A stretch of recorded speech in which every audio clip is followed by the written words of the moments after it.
Muito bem, turma.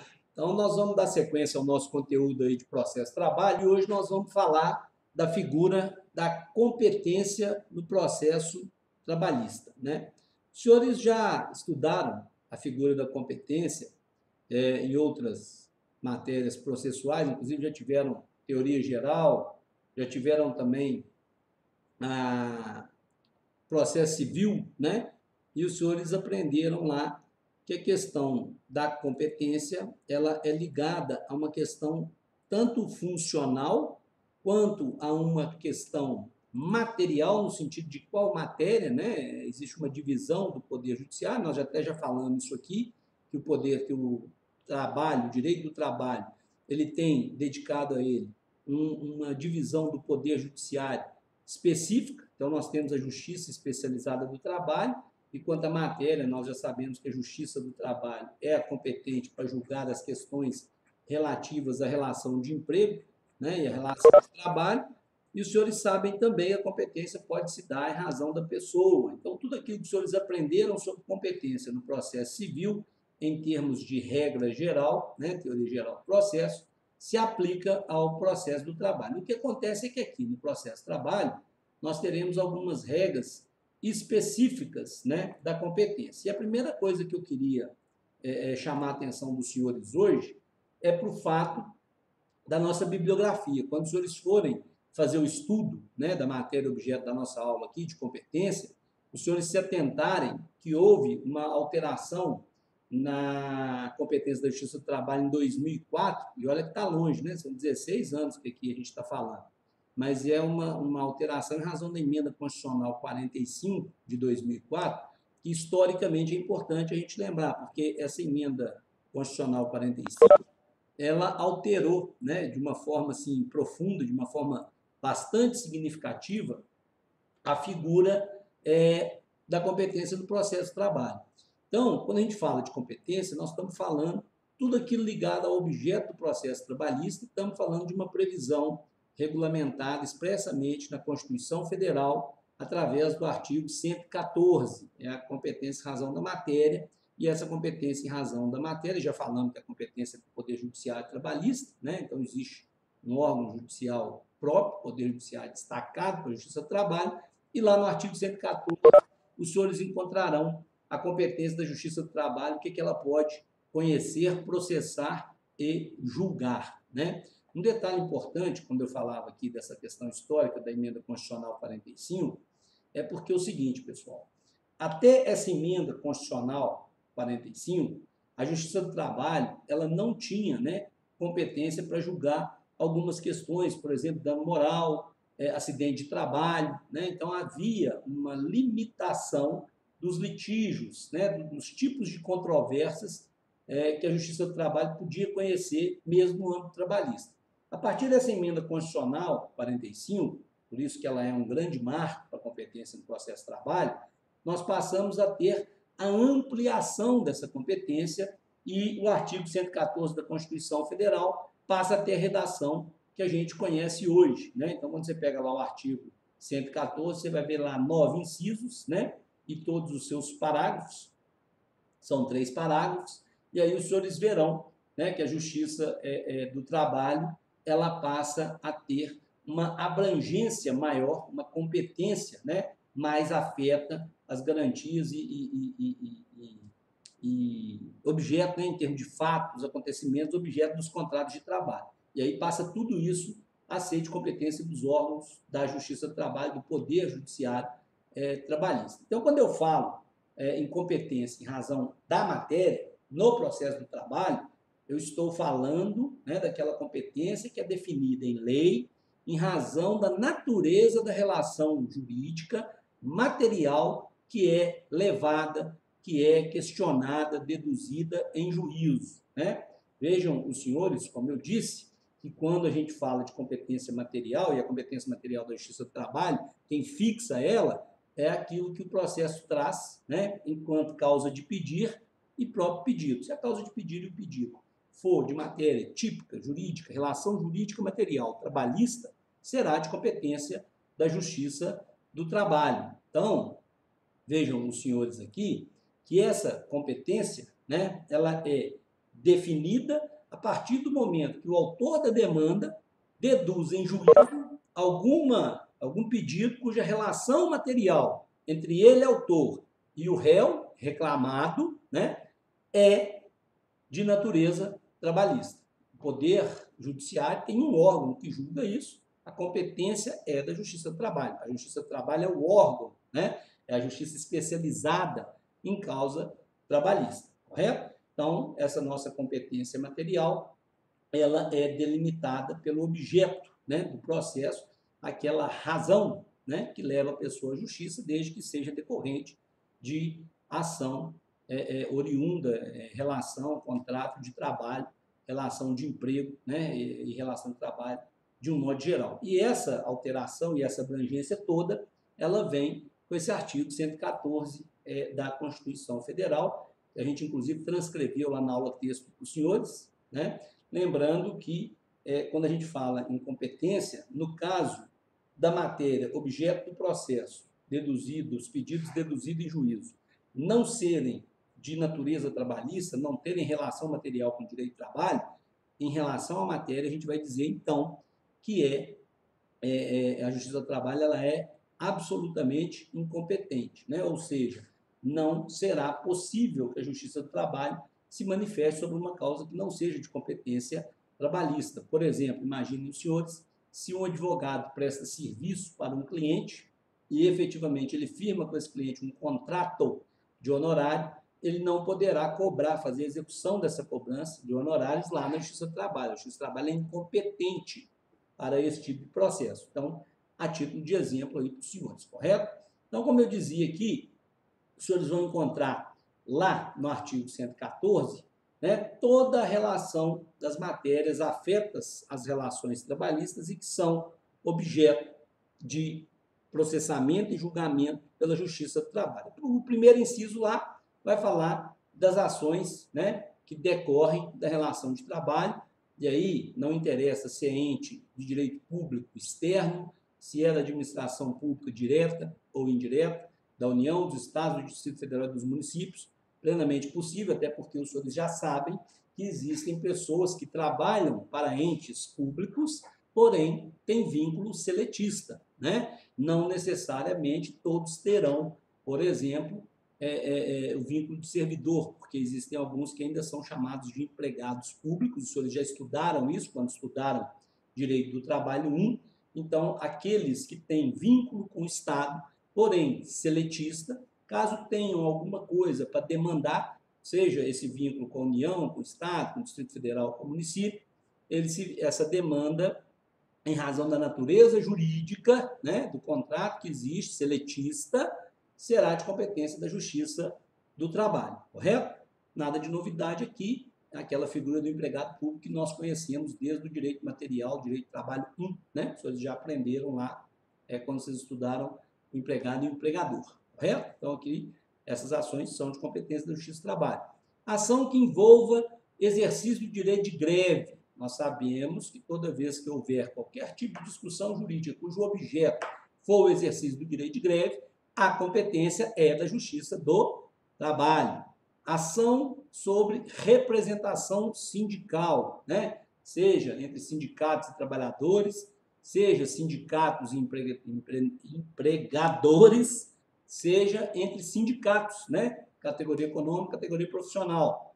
Tudo de competência da Justiça do Trabalho.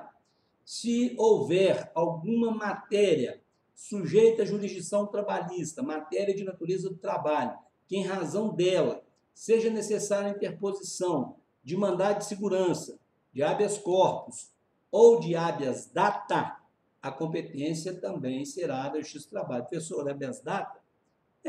Um exemplo, vamos supor que você precisa lá fazer uma regularização do seu PIS, ok? E aí você precisa, por exemplo, de uma informação que está de posse do seu empregador ou do seu ex-empregador, e ele se recusa de fornecer essa informação. Você pode entrar com habeas datas, né, para poder ter acesso a esses dados, ok? Plenamente possível. Não, pode não ser comum, mas é plenamente possível. Habeas corpus. Professor, Oi. Verônica? Ah, não, eu ia te perguntar do habeas corpus, porque na minha cabeça, assim, deu um ponto de interrogação quando o senhor falou habeas corpus. Como é que eu não entendi? Desculpa. Eu ia te pedir um exemplo de habeas corpus, Tá porque falando do habeas Deus, data, né? O habeas data você isso, entendeu. Beleza. entendi. Olha só o habeas corpus. Imagina o seguinte, recentemente teve umas ações, não vamos falar nome específico não, mas nós tivemos ações aqui, nessas são mais comuns, quando a empresa, por exemplo, tem algum tipo de vinculação com o empregado e existem cláusulas condicionais que a empresa tenta limitar a atuação e a liberação do empregado, por exemplo, para trabalhar em outra empresa. É muito comum, por exemplo, encontrar de jogador de futebol, né? Tivemos um jogador de futebol aí há pouco tempo, né? Que o cara saiu de um time, queria ir para outro time, etc. E, tal, e no contrato dele tinha uma cláusula que impedia, né, aquela liberação em razão de direitos de clube, etc., etc., direito de contratação. Então, por exemplo, ele pode entrar com habeas corpus para pedir exatamente que seja possível a ele exercer o trabalho, né, em outra agremiação, vamos falar assim, esportiva, até que efetivamente se resolva aquela questão contratual pendente com a outra. Seria um exemplo, tá? Mas pode haver casos, por exemplo, de uma prisão, num caso de um processo trabalhista, de uma diligência, de uma audiência, porque às vezes, regra geral, a gente fala, acha que habeas corpus é sempre prender ou vai soltar, né? Mas, enfim, se a matéria for trabalhista, a competência será da Justiça do Trabalho. Um outro exemplo é a figura do mandado de segurança, né? Desde que a gente tenha o direito líquido e certo e efetivamente tiver essa ofensa por uma autoridade coatora, né? A gente pode ingressar com mandado de segurança. Imaginem os senhores que no processo do trabalho, nós já falamos aqui, né? Já conversamos aqui sobre isso, quando a gente falou dos princípios, nós sabemos que não é possível a interposição de agravo de instrumento, de recurso, de decisão interlocutória, né? Então, imagine os senhores que o juiz dê, sei lá, uma medida, uma tutela antecipatória de uma medida de urgência e, de alguma forma, a parte contrária não concorde com isso e queira, por exemplo, questionar essa tutela. Ele poderia, até a sentença, né? Depois da sentença, não, porque aí tem recurso próprio. Mas nós sabemos que da sentença vai caber recurso ordinário, já falamos sobre isso. Mas até a sentença, por exemplo, se ele quiser combater isso, ele pode intentar, por exemplo, um mandado de segurança, desde que preenchidos os requisitos próprios do mandado de segurança. O que muda aqui, senhores, na competência, não é o requisito para processamento, nem do mandado de segurança, nem do habeas corpus, nem do habeas data. A condição é a mesma. O que muda é a matéria, o pano de fundo do direito.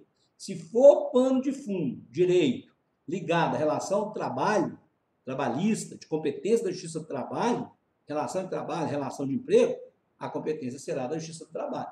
Né? A figura jurídica, via, né, instrumental, ela não muda, ok? Então você tem que ter todos aqueles requisitos para o cabimento da medida. O que muda é o objeto sobre o qual versa a medida. Se for objeto da Justiça do Trabalho, se for objeto típico de matéria trabalhista, será de competência da Justiça do Trabalho. Tá claro, pessoal? Alguma pergunta aqui? Podemos caminhar. Claro aí? Pode tocar para frente. Jamil? Beleza, pode tocar para frente. Zupo, Ana, tudo certo aí? Verônica, Cristiano, Daiane, Elizabeth, Zé Carlos, Marcos, Natália, Amanda, Ana Paula, André, Angélica, Cláudio, Cristiele, Daniel, Franciele, Gustavo, Hamilton, Janaína, Jonathan, Luana, Lucas, Maria de Socorro, Nayara, Priscila, Tatiana. Isso é quase uma chamada, hein, gente? Que beleza, hein? Mas vendo mesmo, só tô vendo 1, 2, 3, 4. Duas casas estão mexendo nas panelas aí. 5, 6, 7, 8. Quem tá mexendo nas panelas aí? 9. É hora de janta, né? Professor, eu sinto muito. Não está agradável. Sente muito, mas o quê? Sente muito o quê? Deve estar acabado igual eu. Isso nós não queremos mostrar. Então, gente, já que não tem pergunta, vamos tocar, tá? Olha só. Ainda é de competência da Justiça do Trabalho os conflitos de competência, né, surgidos entre os órgãos com jurisdição trabalhista. Aí nós vamos só ressalvar o que está lá no artigo 102, né, inciso 1º, obviamente, se é da Constituição Federal, se o artigo 114 é da Constituição Federal, obviamente que quando a gente fala do artigo 102, inciso 1, nós estamos falando também, né, do artigo 102, inciso 1 da Constituição Federal. Os senhores sabem que o artigo 102 fala sobre a competência do Supremo Tribunal Federal, né? Então, só para a gente lembrar aqui, o conflito de competência de matéria trabalhista entre órgãos com jurisdição trabalhista, a decisão cabe à Justiça do Trabalho, à exceção do artigo 102, né, inciso 1º, com relação à questão da competência do Supremo Tribunal Federal. Nós sabemos que o Supremo Tribunal Federal, né, por força desse artigo 102, cabe a ele, de forma principal, a guarda da Constituição Federal, que fala lá o artigo 102.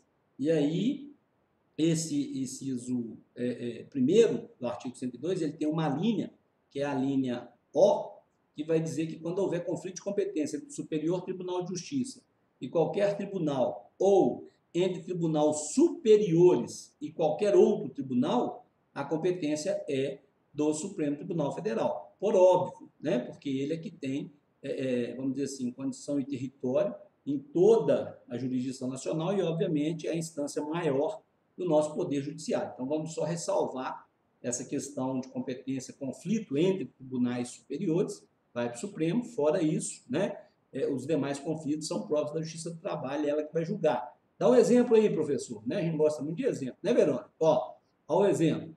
O sujeito trabalhou em Belo Horizonte, foi transferido, trabalhou em Vitória, foi transferido, trabalhou em São Paulo. Aí, ele ingressa com uma reclamação trabalhista em Belo Horizonte. A empresa quer discutir se a competência é de Belo Horizonte, é de Vitória ou é de São Paulo, onde ele também trabalhou. Vejam, senhores, Belo Horizonte pertence a um tribunal, que é o Tribunal Regional do Trabalho da 3ª Região. O Espírito Santo tem o TRT da 17ª Região. Então, em Vitória, a competência é do Tribunal Regional do Trabalho da 17ª Região.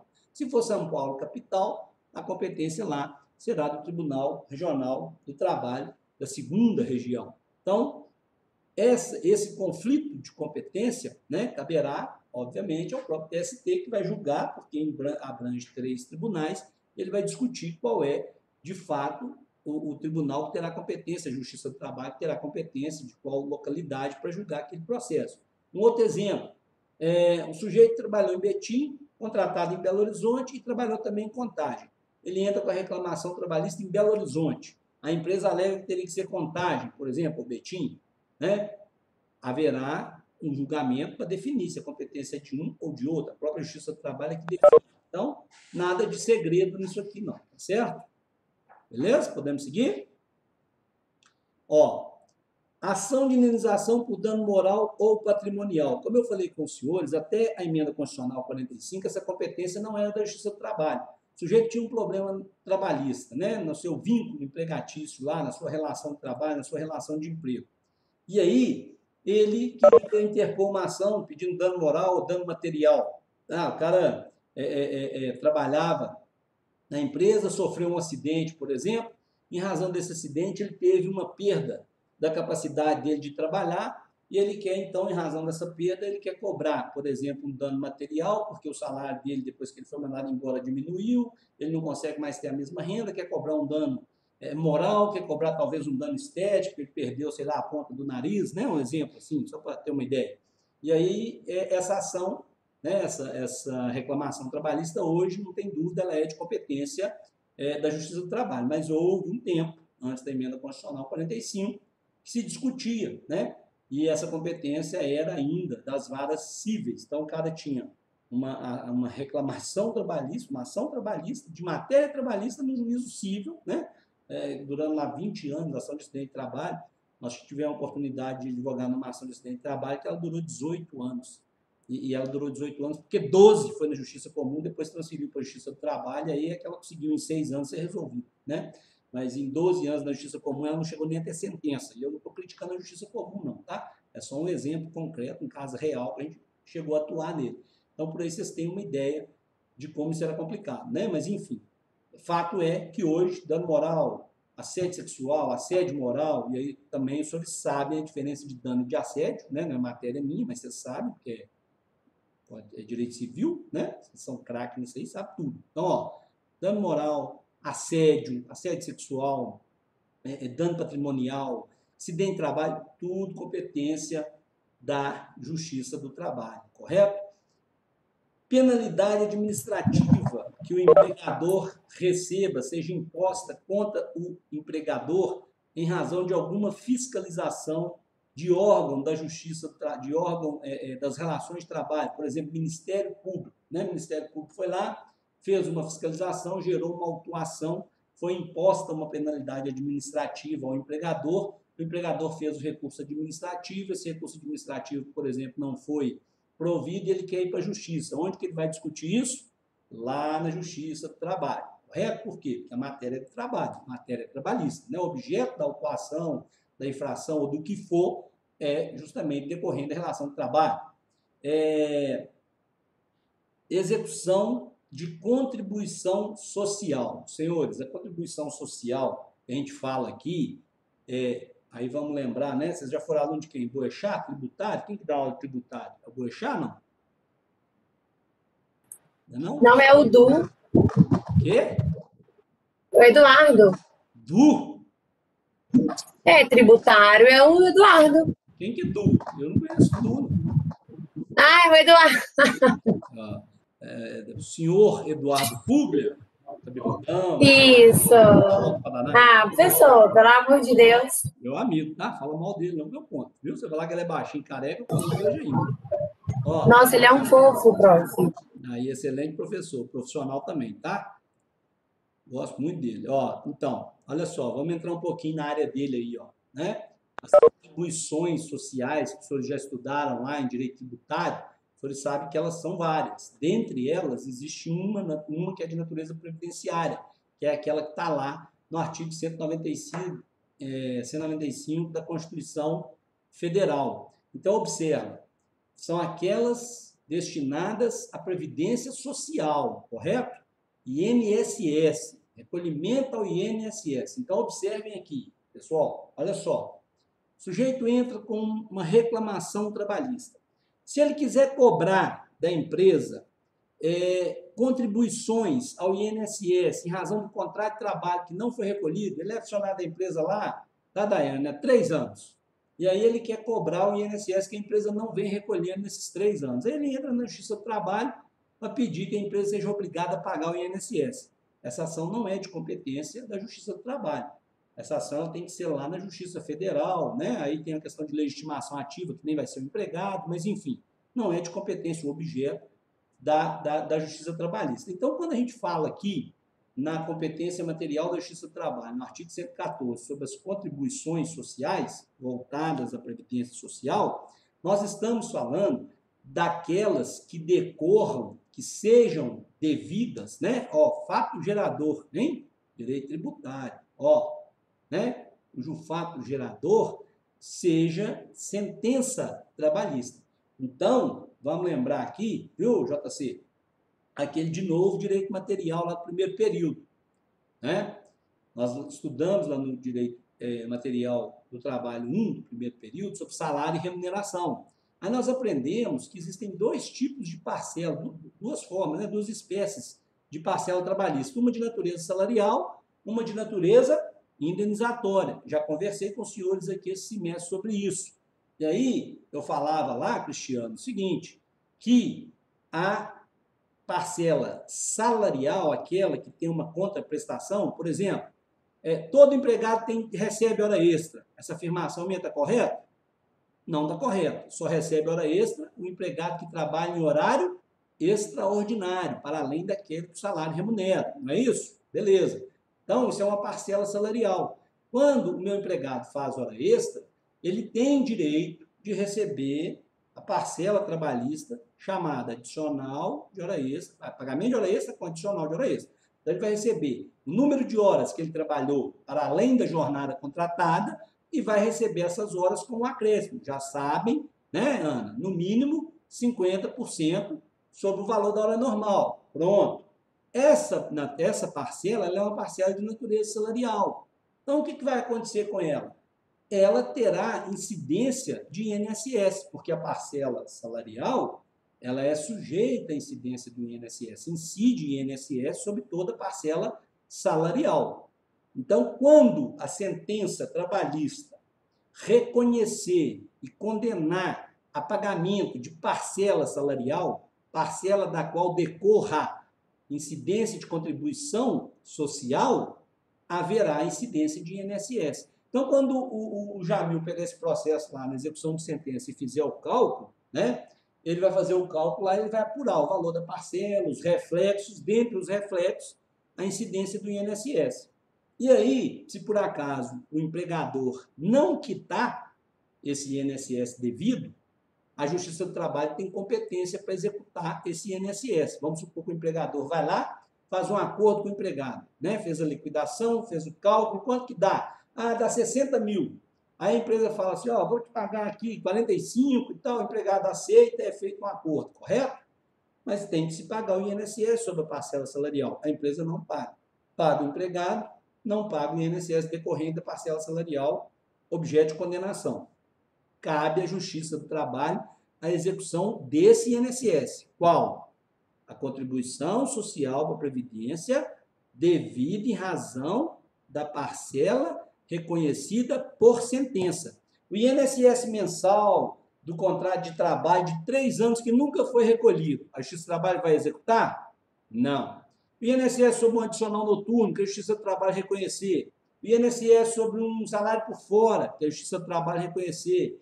O INSS sobre hora extra, que a Justiça do Trabalho reconhecer. O INSS sobre adicional de insalubridade, que a Justiça do Trabalho reconhecer. Se for natureza salarial, a Justiça do Trabalho tem competência para executar as contribuições devidas à Previdência, desde que essas contribuições sejam decorrentes de sentença trabalhista. Atenção, de ofício. O juiz determina o recolhimento, comprovação de pagamento do INSS, não pagou, o juiz executa. Beleza? Já manda executar de ofício. Não tem que oficiar a procuradoria requerer. Não, nada disso. De ofício, inicia essa execução. Pode perguntar, Verônica, você está com o dedo levantado aí? Mete pronto. Deixa eu ver se eu entendi. Se o objeto da ação for somente recolhimento de INSS, essas coisas, aí a Justiça do Trabalho ela não tem essa competência para julgar. Mas se por algum acaso tiver o INSS, porque é de outra esfera. Porque é de outra esfera. Porque é de competência da Justiça Federal. Federal, pronto. Essa é de competência da Justiça Federal. Beleza.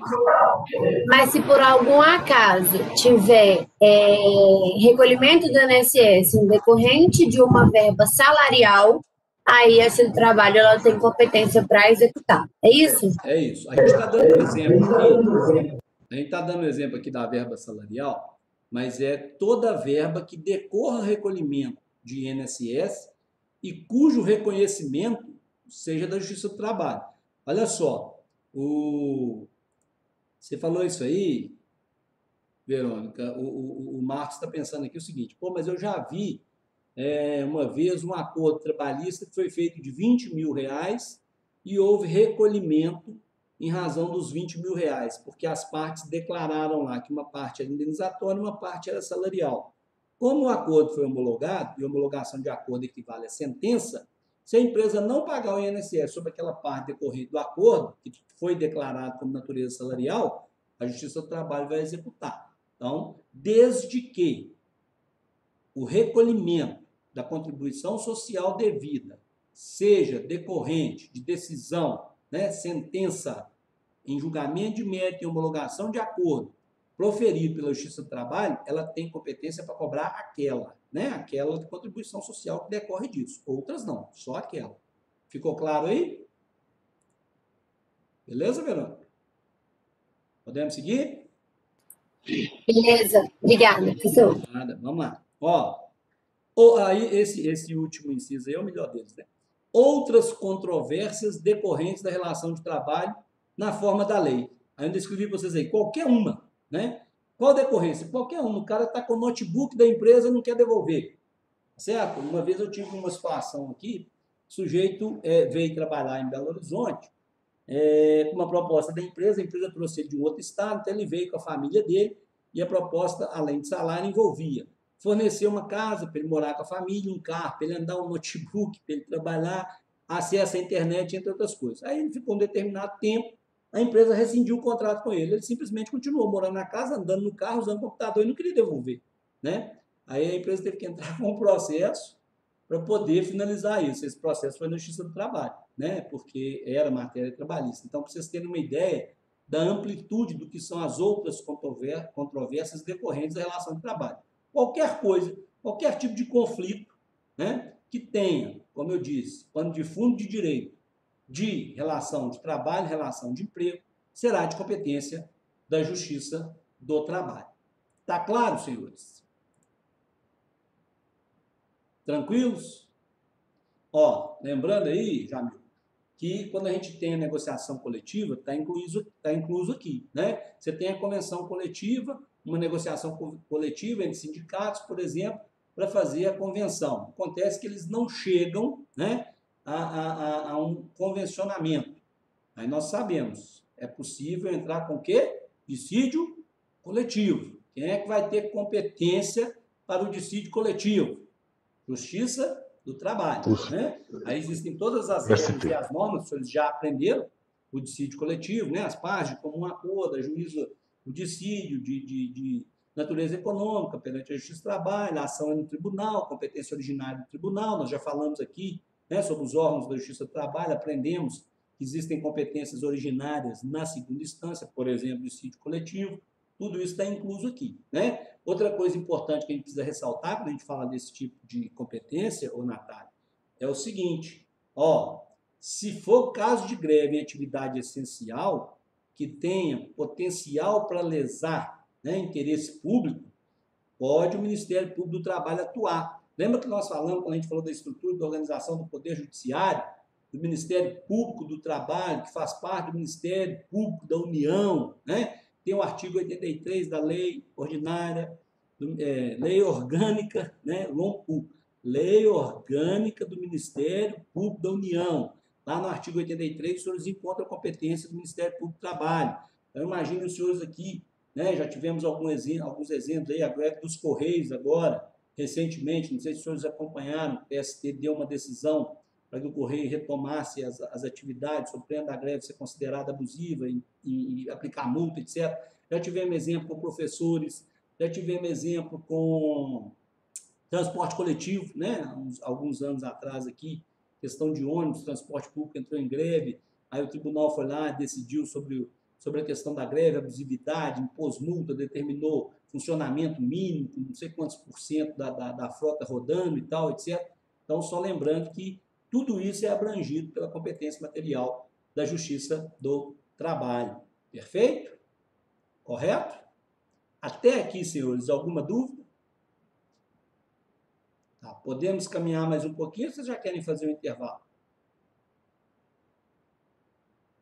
Tá? Nós temos aqui ainda mais 15 minutos de gravação. Podemos caminhar? Pode mais. Então, mais? Eu acho que pode continuar, tá bem tranquilo. Nossa matéria hoje ela é uma matéria mais agradável e ela é uma matéria mais fácil, inclusive até porque nós já estudamos a estrutura, né? Já vimos as varas, tribunal, TST, então fica mais fácil, a gente já está mastigando aqui a questão da competência processual mesmo, ok? Beleza? Então vamos lá. Ó, senhores, uma coisa importante, né? Presente no processo de trabalho que faz grande diferença com relação à questão de competência. É a figura da eleição do foro. Os senhores já viram e sabem, obviamente, que quando a gente fala de contrato de trabalho, não deixa de ser um contrato de manifestação das vontades. Mas nós já aprendemos os princípios que regem tanto o direito material quanto os princípios que regem o direito processual. Estudamos aqui a fundo essa principiologia, inclusive fizemos uma revisão, né, daqueles princípios comuns do direito processual civil aplicáveis ao processo de trabalho, falando também dos direitos, dos princípios constitucionais. E aqui eu vou lembrar os senhores daqueles princípios lá do direito material que os senhores aprenderam. Então, há uma figura muito grande de proteção, né, ao trabalhador, mas no sentido de se evitar fraude, de se evitar impedimento, né? Nós falamos aqui na aula passada, por exemplo, da questão das nulidades, né, presentes no direito de trabalho, no processo de trabalho. Então, há uma preocupação muito grande para que não se impeça, para que não fraude, para que não hajam manobras e estratégias para evitar a aplicação da norma trabalhista. E aqui, essa figura ela é importante porque no contrato do trabalho, quando você vai fazer um contrato de trabalho com alguém, há já delimitado, por força da nossa principiologia, a impossibilidade de eleger o foro. Se eu vou fazer um contrato, por exemplo, de natureza eminentemente civil, que não tem ligação ao direito real, qualquer outra coisa que imponha foro específico, eu posso fazer eleição de foro, né? É possível a eleição do foro, vocês já aprenderam sobre isso. Agora, lá no direito civil. Agora, no processo de trabalho, não pode. No processo de trabalho, se eu, por exemplo, fizer um contrato, né, de trabalho, e nesse meu contrato de trabalho, eu constar, inserir uma cláusula dizendo as partes elegem o foro de São José da Goiaba Vermelha, no Acre, para dirimir qualquer tipo de conflito decorrente da presente relação, certo? Da presente contratação. Para nós, processo de trabalho, isso aí, senhores, é inválido. A cláusula é nula, né? Por quê? Não é possível a eleição de foro no processo de trabalho, porque nós regulamos de forma específica e legal a figura da competência. Então, qualquer cláusula que se conste, né, que se faça constar de contrato de trabalho, limitando o acesso à justiça com o intuito de evitar, burlar, né, driblar, vamos dizer assim, a aplicação das normas trabalhistas e o franco acesso à justiça, é nulo. Por isso que não pode, no contrato trabalhista, né, e o direito processual do trabalho não reconhece validade a nenhuma cláusula que faça eleição de foro. Beleza? Correto? Alguma dúvida aqui, não? Tranquilo? Professor, no caso para dirimir dúvida, basta que eu entre na cidade que eu esteja ou na primeira justiça do trabalho que estiver próximo a ela? Nós vamos Na falar. comarca, por exemplo? O nosso próximo tópico aqui, depois da questão das modificações de competência, né? Continência, conexão, independência, depois que a gente falar disso aqui, nós vamos falar da competência em razão do lugar. E aí, Jamil, você vai entender por que existe essa cláusula de impossibilidade de eleição do foro, beleza? Combinados? Mas nós vamos falar disso, tá? Mas é exatamente porque a nossa competência, a CLT, ela regula no artigo 651, o que a gente chama de competência em razão do lugar. Então, eu já tenho uma norma própria com relação ao lugar. É a regra geral, nós vamos ver aqui daqui a pouco, é o lugar onde o empregado presta serviço. Mas nós vamos falar disso, tá bom? Combinados? Senhores, agora me avisou que nosso tempo está acabando. Então, nós vamos fazer o seguinte. Não tem mais 5 minutos, mas para não picar comigo falando, nós vamos combinar de fazer aquele intervalo agora, tá certo? São 8h01, mais ou menos 10 minutinhos para a gente gravar o vídeo aqui e nós retomamos a aula na sequência, vamos continuar de continência, tá bom? Combinados? Perfeito. Joia. Beleza? Então, já tá? Põe uma aguinha lá, toca a maquiagem, daqui a pouco nós também. Até.